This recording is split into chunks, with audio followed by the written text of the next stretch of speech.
आज जो हम खबर ब्रेक करने जा रहे हैं जी बिजनेस पे, ये एक बहुत महत्वपूर्ण खबर है इंडियन ओवरसीज बैंक और सेंट्रल बैंक ऑफ इंडिया के प्राइवेटाइजेशन पे। कल शाम को 5:30 बजे लगभग finance minister Nirmala Sitharaman, road transport minister Nitin Gadkari, railways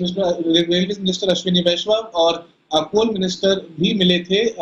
एक ग्रुप ऑफ मिनिस्टर्स हैं, ये ऑल्टरनेटिव मैकेनिज्म पे जो 2019 में यूनियन कैबिनेट ने अप्रूव किया था और स्ट्रेटेजिक डिसइन्वेस्टमेंट। तो ये जो ग्रुप है सर, ये डिसाइड करता है कि क्या स्टेक सेल कब होना चाहिए, कैसे होना चाहिए और किस तरीके से स्ट्रेटेजिक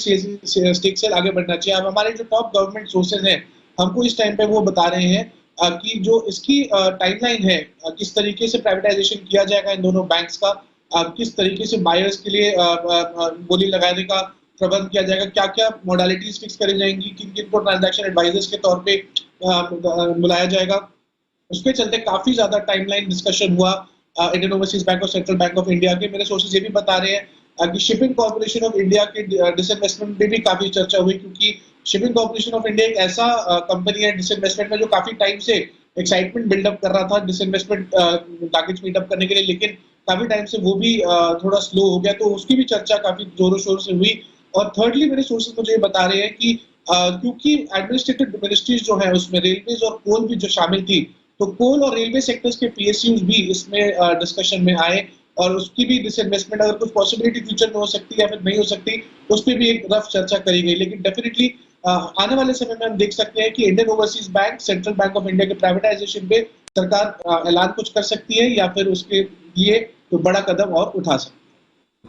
तो चेतन, जो आप एक्सक्लूसिव खबर दे रहे हैं उसमें एक दो सवाल मेरे जो निकल कर आ रहे हैं, मैं एक एक करके आपसे पूछता हूं। पहली चीज तो ये कि क्या इस बैठक के बाद अब ये मान लिया जाए कि जो 3 या 4 बैंकों के नाम चल रहे थे कि उनमें से 2 बैंक सरकार निजीकरण करेगी, करेक्ट, प्राइवेटाइज करेगी, तो उन 2 बैंकों को लेकर हमेशा अंदाज से, और उस अंदाज में 2 बैंकों के नाम सबसे आगे आते थे, सेंट्रल बैंक और आईओबी। तो पहला सवाल तो मेरा ये कि क्या अब ये मान लिया जाए कि सेंट्रल बैंक और आईओबी ही वो 2 सरकारी बैंक ऐसे हैं जो प्राइवेटाइज किए जाएंगे, ये पक्का है? सर लगभग पक्का है, क्योंकि जब ये ऑल्टरनेटिव मैकेनिज्म मिलता है वो एक सेमीफाइनल स्टेप होता है यूनियन कैबिनेट में जाने का। क्योंकि मैं 2 मिनट में फटाफट अपने दर्शकों को बता दूं तो होता क्या है कि कोर ग्रुप ऑफ सेक्रेटरीज सबसे पहले मिलते हैं डिसाइड करने के लिए, नीति आयोग के रिकमेंडेशंस को लेते हैं। दूसरा स्टेप जो सेमीफाइनल स्टेप होता है सर, वो होता है ऑल्टरनेटिव मैकेनिज्म का मिलना। ऑल्टरनेटिव मैकेनिज्म जब उसमें मोहर लगा देते हैं तो वो यूनियन कैबिनेट के अप्रूवल के लिए जाता है। तो हम ये समझ सकते हैं कि इंडियन ओवरसीज बैंक और सेंट्रल बैंक ऑफ इंडिया लगभग नाम फाइनलाइज कर दिए गए हैं और उसमें डिस्कशन हुई है। तो मुझे तो यही लगता है फिलहाल के लिए, और मेरे सोर्सेज भी ये बता रहे हैं कि इन दोनों नाम पे मोहर जल्द लग सकती है। तो सबसे पहली और इम्पोर्टेंट चीज तो ये कि ये लगभग फाइनल है कि सेंट्रल बैंक और आईओबी 2 बैंक्स का निजीकरण किया जाएगा। तो अगर निजीकरण इन दोनों बैंक का होता है तो फिर इन बैंकों के लिए री रेटिंग होने की पूरी संभावना है। और डी4 इसलिए संभावना है, चेतन आप रुकिएगा, मुझे आपसे कुछ और भी पूछना है, लेकिन उससे पहले जो आप ये बात बता रहे हैं उसका एक बार विश्लेषण कर दिया जाए कि ये संभावना इसलिए सबसे बड़ी क्योंकि आज की तारीख में बैंकों का लाइसेंस लेना बहुत मुश्किल काम है, आसान काम है नहीं। और आरबीआई ने शायद कहीं न कहीं ये मन बना रखा है, ये डिसाइड कर रखा है कि बजाय नए लाइसेंस देने के जो पुराने बैंक है, चाहे वो प्राइवेट सेक्टर के हो चाहे पब्लिक सेक्टर के हो, जिन्हें चलाना मुश्किल होता हुआ दिख रहा है, जैसे लक्ष्मी विलास बैंक था, तो बेहतर है कि उन्हीं के लिए किसी नए